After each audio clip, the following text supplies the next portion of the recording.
दो चरण के चुनाव परिणाम का डेटा लेट से आने पर तेजस्वी यादव ने कहा कि पहले तो हमेशा रात के 9 बजे तक सभी डेटा आ जाते थे। तेजस्वी यादव ने कहा कि चुनाव आयोग को इसको ठीक तरीके से देखना चाहिए। आखिर जब पहले सभी काम अच्छे से हो जाते थे तो अब ऐसी दिक्कत क्यों हो रही है। उन्होंने बीजेपी पर भी हमला बोलते हुए कहा कि महंगाई पर पीएम मोदी कुछ नहीं बोल पाते, गरीबी और बेरोजगारी पर नहीं बोलते। वहीं चिराग पासवान को लेकर कहा कि मेरे बड़े भाई हैं, उनको जो भी करना है वो कर सकते हैं।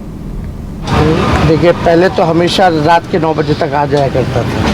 अगर इस तरह की बातें अगर हो रही हैं तो चुनाव आयोग को थोड़ी ट्रांसपेरेंसी रखनी चाहिए, ट्रांसपेरेंसी होनी चाहिए। जो आंकड़े हैं बार बार जो है बदलने जा रहे हैं। अब पता चला कि 2-3% जो है बढ़ गया, तो ये कहीं ना कहीं से ठीक नहीं है।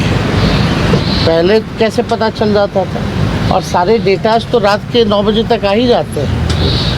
एवरीथिंग, हर बूथ का रिकॉर्ड आ ही जाता है कि कहाँ कितना बूथ पे कितना पोल पड़ा है। वो तो उसी वक्त शाम में तय हो जाता है। वो तो जो बूथ पे जो पोलिंग एजेंट बैठता है वो बता देगा कि इस बूथ पे इतना वोट पड़ा। तो चुनाव आयोग को इसमें इतनी बड़ी तकलीफ क्या हो रही है, और बार बार अगर ऐसा हो रहा है तो मैनिपुलेशन का शंका लोगों में बढ़ता जाएगा। मोदी जी फॉर यू आपने पोस्ट किया है, मकसद क्या है? मोदी जी फॉर यू आपने पोस्ट किया है। माँ नहीं बोल पाते, महंगाई का सर सामने, गरीबी का ग नहीं बोल पा रहे हैं, बेरोजगारी का ब नहीं बोल पा रहे हैं। तो इस हिसाब से अगर आप देखिएगा तो उन्हीं के भाषण को हमने टेप पे सुनाया, आप लोगों ने भी सुना होगा।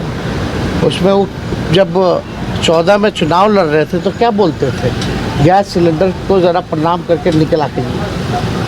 उस समय 400 था, अभी 1400 है। तो अब क्या करना पड़ेगा प्रधानमंत्री जी, आप महंगाई का म क्यों नहीं बोल पा रहे, गरीबी का ग क्यों नहीं बोल पा रहे, बेरोजगारी का ब क्यों नहीं बोल पा रहे।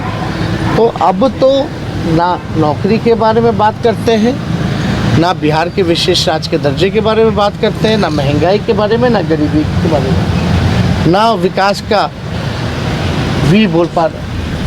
तो कहीं ना कहीं से वीआईपी पार्टी के चीफ मुकेश सहनी ने केंद्र की मोदी सरकार पर हमला बोला। उन्होंने कहा कि भाजपा निषाद समाज की बात नहीं करती, किसी निषाद समुदाय को उन्होंने टिकट नहीं दिया। उन्होंने कहा कि हम चुनाव जीतने के लिए लड़ते हैं, हमने कुशवाहा को अगर टिकट दिया था, इससे भारतीय जनता पार्टी को दर्द क्यों हो रहा है। क्या बोले?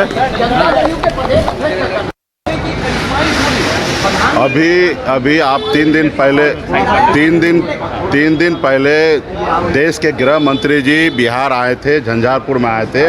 उन्होंने स्पष्ट बयान दिया कि हम जातिवाद को ख़त्म करेंगे और मेरिट पे हम राजनीति करेंगे। यानी कि क्लियर बात है कि SC ST OBC को जो आरक्षण मिलता है, जो पंचायती राज में हो या लोकसभा या विधानसभा मिलता है, तो इसका मतलब स्पष्ट है वो ख़त्म करना चाह रहे हैं।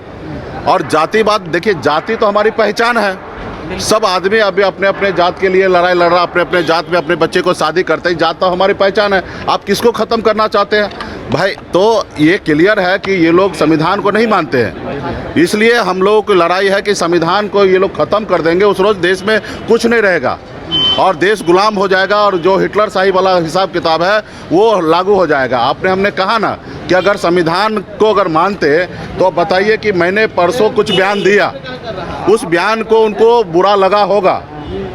हमने ऐसा कोई बयान नहीं दिया जो उनको बुरा लगेगा। हमने तो कई बार बोला कि मोदी जी शाहरुख खान सलमान खान के जैसे लगते हैं, तो सलमान खान शाहरुख खान हो गए।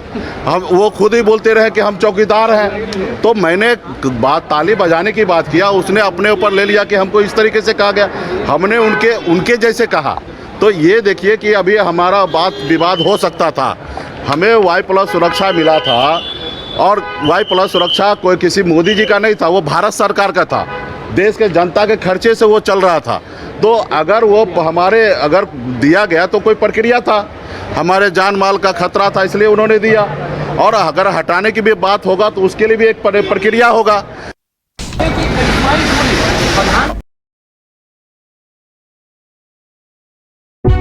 हजारों छात्रों के सपनों को सफलता की उड़ान देता गोल इंस्टीट्यूट 26 वर्षों में 17,000 से अधिक डॉक्टर बना चुका, रिजल्ट फैक्ट्री के रूप में विख्यात, झारखंड के छात्रों एवं अभिभावकों के बीच सर्वाधिक विश्वसनीय एवं लोकप्रिय संस्थान गोल नेशंस लीडिंग इंस्टीट्यूट, हमारा विश्वास गोल के साथ।